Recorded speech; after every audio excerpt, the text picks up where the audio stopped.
দেশের প্রায় সব থানা এখনো পুলিশ শূন্য। বিশৃঙ্খলা ও সহিংসতার দায় ঊর্ধ্বতন কর্মকর্তাদের, বলছেন বাহিনীর সদস্যরা। পুলিশে আমূল সংস্কার চেয়ে জেলায় জেলায় বিক্ষোভ করেছেন তারা। এদিকে সন্ধ্যার মধ্যে সব পুলিশ সদস্যকে নিজ নিজ কর্মস্থলে ফেরার নির্দেশ দিয়েছেন বাহিনীর নতুন প্রধান। প্রতিনিধিদের পাঠানো তথ্যচিত্রে আরও জানাচ্ছেন সুরাইয়া আক্তার। ছাত্র জনতার গণ আন্দোলন ঘিরে পুলিশ বাহিনীতে এখনো আতঙ্ক। ৩ দিন ধরে এমন পরিস্থিতি। সন্ধ্যার মধ্যে নিজ নিজ কর্মস্থলে ফেরার নির্দেশ এলেও পুলিশের মধ্যে কাটেনি সংশয়। থানায় হামলা ও সহকর্মীদের হত্যার প্রতিবাদ এবং বিচারের দাবি করেছে পুলিশ সদস্যরা। 11 দফা দাবিতে টাঙ্গাইলে পুলিশ লাইন্স ও সব থানার পুলিশ সদস্যরা অনির্দিষ্টকালের জন্য কর্মবিরতি পালন করছেন। সর্বসম্মত একটা সিদ্ধান্ত আসবে, তারপরে আমরা পরিস্থিতি স্বাভাবিক হবে, তারপরে আমরা আমাদের কার্যক্রম বাইরে শুরু করব। 11 দফা দাবিতে লক্ষ্মীপুরে বিক্ষোভ মিছিল হয়েছে।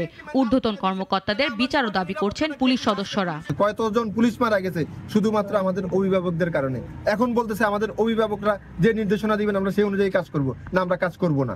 আমাদেরকে যেই সরকার আসবে সেই সরকার তারা যাতে তাদের মন খুশি মতো আমাদেরকে ব্যবহার করতে না পারে, বাংলাদেশ সংবিধানের মধ্যে আমাদের জন্য আইন প্রণয়ন করতে হবে। আমাদের যে সকল পুলিশ ভাইরা শাহাদাত বরণ করেছে তাদেরকে রাষ্ট্রীয় মর্যাদায় তাদের হিসাব দিতে হবে। ডিজি থেকে শুরু করে কমিশনার থেকে শুরু করে ডিআইজি থেকে শুরু করে এসপি থেকে শুরু করে যারা আছে তারা আমাদেরকে গোলাম বানাইছে। আওয়ামী লীগের গোলাম, শেখ হাসিনার গোলাম, পুলিশ বাহিনীর পোশাকার রাখে নাই।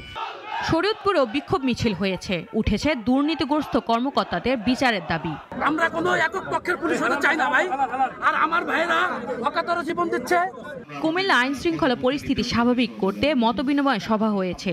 জেলা প্রশাসক সম্মেলন কক্ষে রাজনৈতিক নেতা সহ সভায় অংশ নেন বিভিন্ন শ্রেণী পেশার মানুষ। তারা একটি আশ্বস্ত জায়গায়। সুরাইয়া আক্তার, নাগরিক।